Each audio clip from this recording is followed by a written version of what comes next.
Hey everyone, welcome back. Today we're diving into a comparison that might just change how you think about grinding machinery, the pendulum roller mill versus the traditional pulverizer.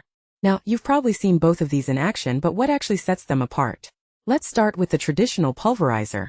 It uses high-speed impact and shear, slamming material against a hard surface. Faster, right? Sure, sometimes even too fast. That friction can often lead to overheating and more fines than you want. Enter the pendulum roller mill. Looks a bit old school, a bit lower speed, and that's by design. Inside, rollers swing inward and press against a rotating bull ring.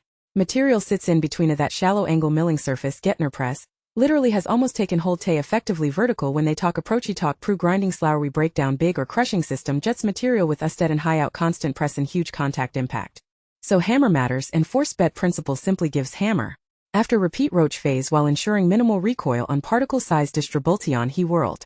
More premium consistency meaner repass require yields higher effective budget produ or delivering bigger at a granular with handling when do straw each every time no heat cumul might skip and just plain overworked phase here.